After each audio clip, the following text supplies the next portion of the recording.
This program contains language that some listeners may find offensive. Discretion is advised. Iconostar Productions, in cooperation with Actors for Change, presents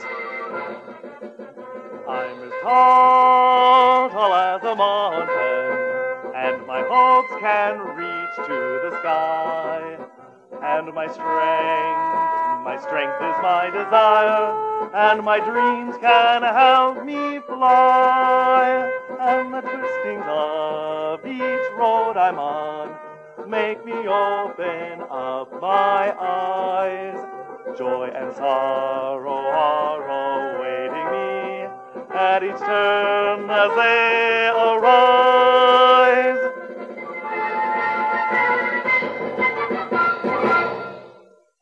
Each Turn by Bill Olson, starring John Townsend as Jeff Adams.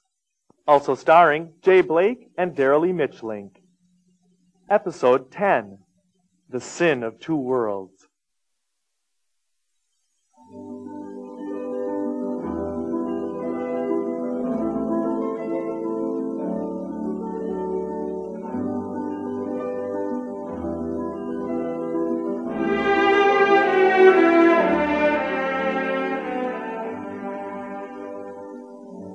I had spent the last several months deciding I would date only a woman who asked me out, the logic being that I could avoid a lot more rejection.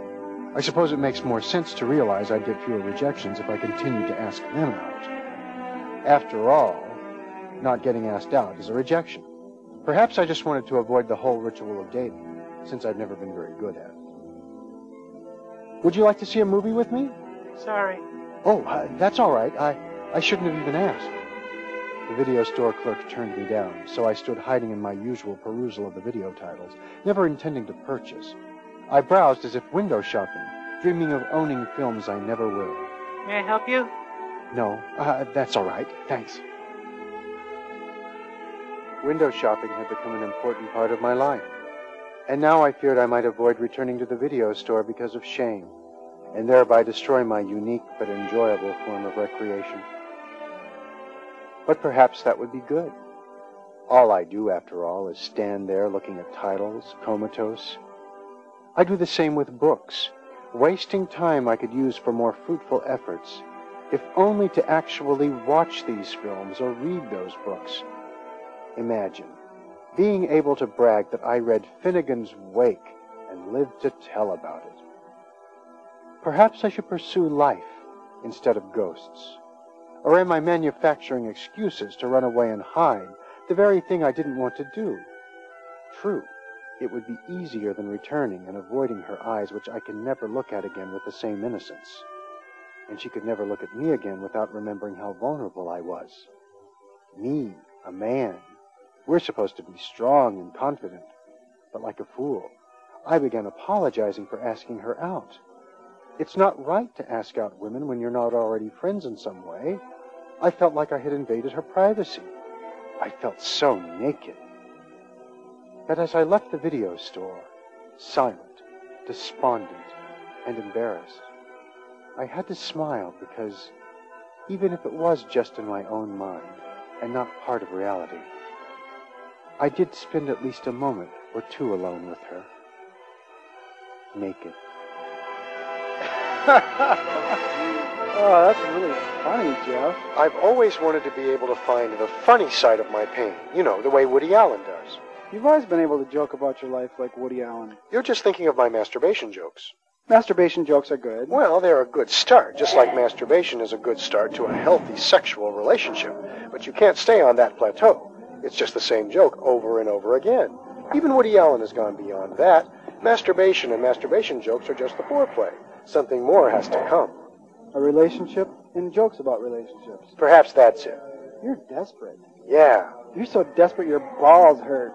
Oh, I'll have to be careful of conditions like that. Don't be too careful. Can one be too careful? Well, your vow to not ask out women, then your shame after you do so.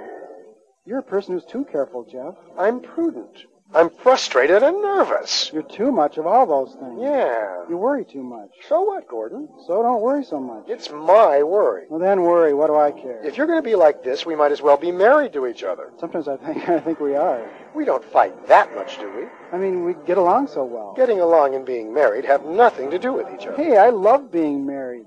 It's better than sex. Well, just respect me in the morning. Actually, I'm married to Monica now. You keep advancing your relationship without telling me. I guess the invitations got lost in the mail. You just know I'm too jealous of people with relationships to be able to sit through a wedding. I guess writing and filmmaking will have to be my sex. Marriage and sex have nothing to do with each other. But God, I don't mean to call you God, but God, you can produce films, but you can't ask out women? Filmmaking is different. You bet it is. It's bigger. You have more than a woman to impress. You have your crew and your cast of discerning actors. If you screw up, word spreads and people won't work with you. Then one day you'll meet somebody at the Guthrie who will look at you kind of funny because they finally got to meet you. After hearing people laugh behind your back for years. You got all that going against you in filmmaking, and yet you keep going.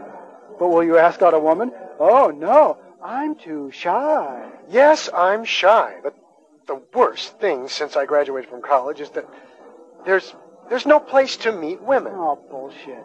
Well, do I meet them in a bar? I'm not going into some damn smoky bar. How about at work? Let me tell you about that. In college, another guy said he was afraid to ask out women. This surprised me because I thought I was the only one. So someone asked him, "What's the worst she can do?" He said, "Shoot me." And everybody laughed. Today he could say, "Sue me for harassment," and nobody would laugh. Well, Jeff, you're going to ask a woman out, and the worst thing that's going to happen is she'll say no. Ah, there's a woman right now. Ask her out. Come on, Gordon. I'll take you over to her. No, Gordon, come on, don't. Hello? Hey, my friend here has a question to ask you. Well, I wonder if you'd like to see a movie with me. A movie? And what makes you think I'd want to see a movie with you? I could do better than you if I never wore deodorant. Oh, my God, she has a knife. No, just take it easy, ma'am. Please, don't. How dare you? I'm sorry, please put the knife down. No!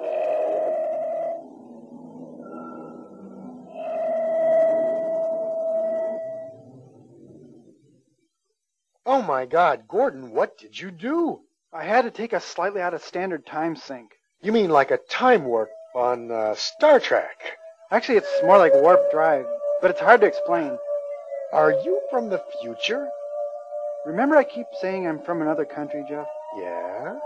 Well, my country is on another planet, 752 light years away. I see. Welcome to Earth. But, Gordon, her knife is right up against my throat. Can you remove that? Actually, we're both rather trapped in our present positions. We can't change what we see around us. And when I release us from this time displacement, that knife will do what it's going to do. And from the speed and force of it, and since it's right up against your throat, obviously she'll cut you up. But we won't know how badly until I release us to normal time. So how long can I stay like this? Less than a second, but it'll seem like minutes.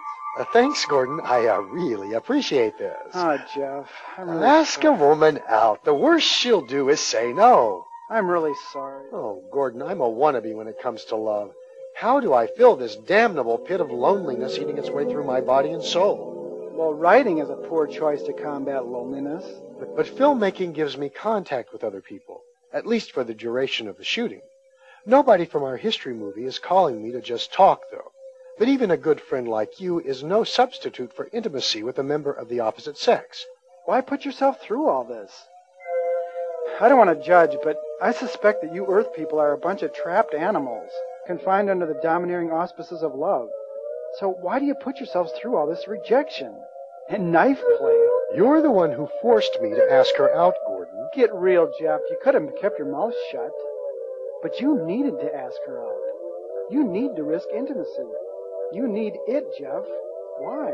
If you're dying of thirst in the desert and the only water you can find is mud, you drink mud. Pal, you're not exactly a virgin. Were I only able to discern shadows, a blind man would call it sight and wonder why I cry so. And you're saying I'm blind. Jeff, you do have friends. And please, don't answer me with another metaphor. I have 2 close friends. Are you happy with them? With us, you and Monica, and yes, I am. Then you're rich. But I can't find a romantic relationship. Your need for one is a disability. On my home planet, love is not a commodity we seek. Love is not a part of our lives. In fact, it's discouraged. So now I have a problem. I'm talking from my cultural bias, that's a given, but I suspect the problem isn't you, it's love. Love is painful, but it can be very beautiful. When did you ever love someone and think clearly, both at the same time? Look, we take the bad with the good. And you're good at coping. Give us that much credit. But your philosophers and poets have spent lifetimes trying to explain love, and, excuse the pun, to romanticize it. Love exists. Due to that fact alone, it's going to have both good and bad aspects. That's a given. I've heard some of your modern philosophers using terms like true love. If it's true love, there's no jealousy, no pain. And I suspect they even believe there's no deficit of clear thinking. But that's all a bunch of bull. Love is going to be painful and jealous and all the other stuff. It's a given. And the nature of love is not so mysterious as people try to imagine. The pain and possessiveness is necessary to keep people together long enough at least to perpetuate the species. And perpetuating the species is the ultimate meaning of life for all that lives. That's the problem with homosexuality. With the problems of overpopulation, perpetuating the species is no longer an honorable thing. Yeah, true enough. I take it your planet doesn't accept homosexuality. Well, gay rights isn't high on our agenda, but we have a problem perpetuating the species. The corporate interests on my planet discourage homosexuality in an effort to create consumers. This teaching has helped make me feel uncomfortable with homosexuality.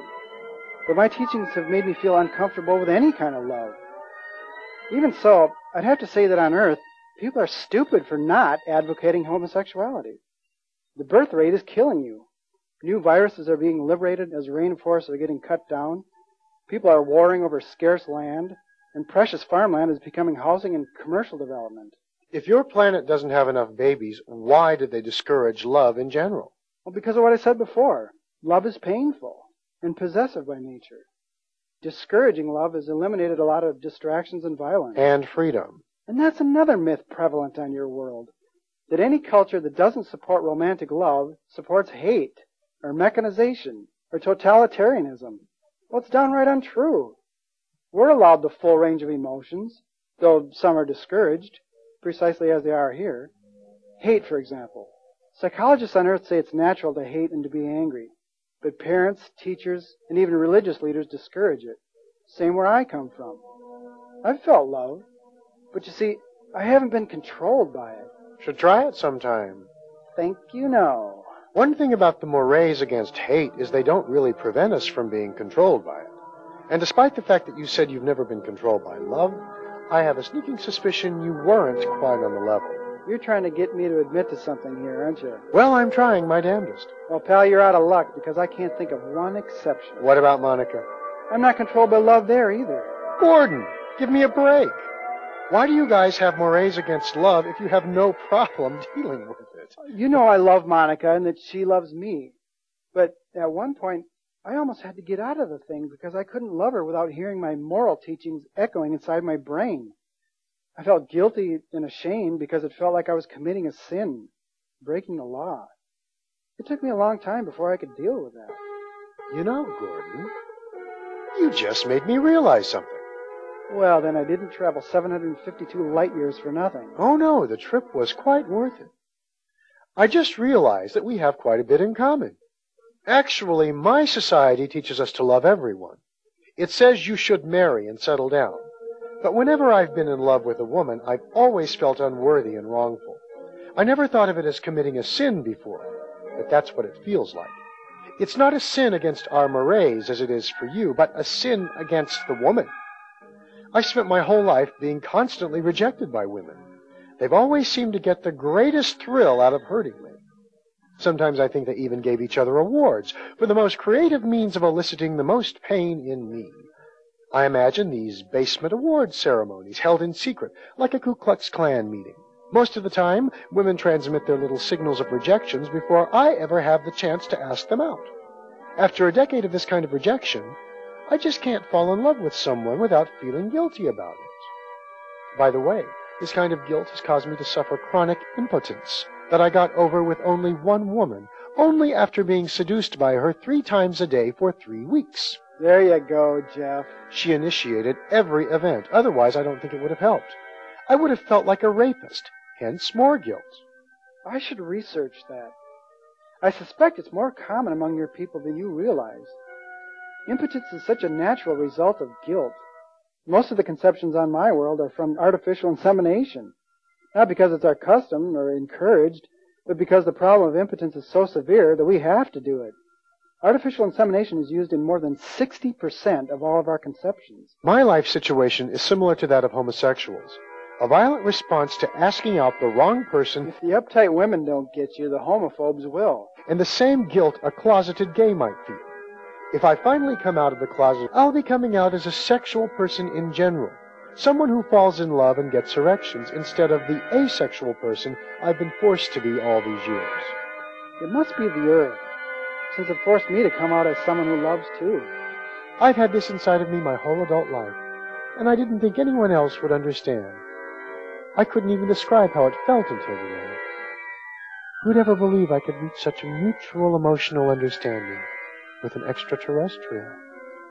Well, I hope you don't plan to fall in love with me. No, but don't worry. If I ever did, I'd feel too ashamed to ever let you know. That's it, Jeff. You have to go back to normal time.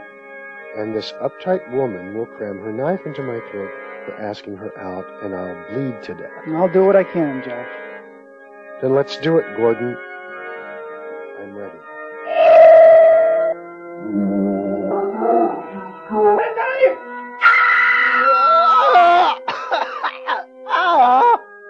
Stop her! Don't let her get away! Gordon? I'm here, Jeff. Gordon, An ambulance is on the way. I can no longer think straight. Jeff? Jeff? Jeff? Jeff? Oh, Jeff.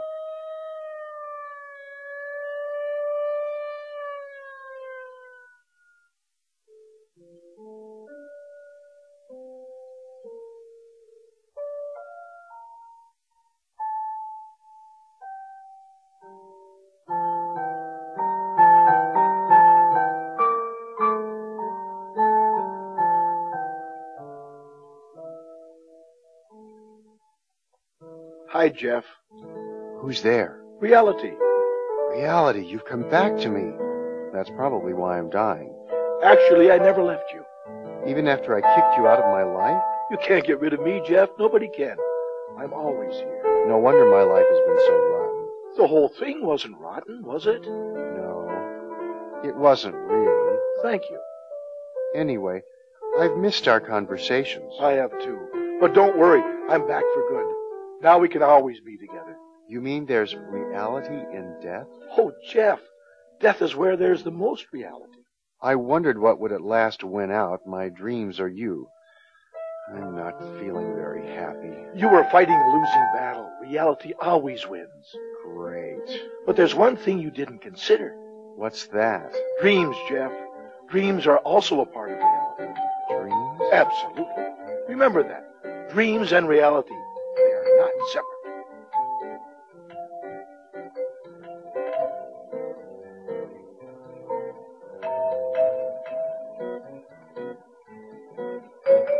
Each Turn was produced, written, and directed by Bill Olson.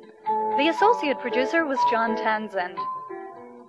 Episode 10, The Sin of Two Worlds, starred John Townsend as Jeff Adams, Jay Blake as Gordon, and Darrelly Mitchling. The music was by John Wright. The theme was by Bill Olson and John Wright, and was sung by Robert Lilligren. Production assistance was by Chris Freeman. My name is Siobhan Parnicky. The producers wish to thank CTV Roseville and Cable Access St. Paul, both in Minnesota. Special thanks to Terry Della Barba. All persons and situations in this radio drama are fictitious. Any similarities to actual persons living or dead is strictly coincidental. Each Turn is copyrighted 1996 by Bill Olson.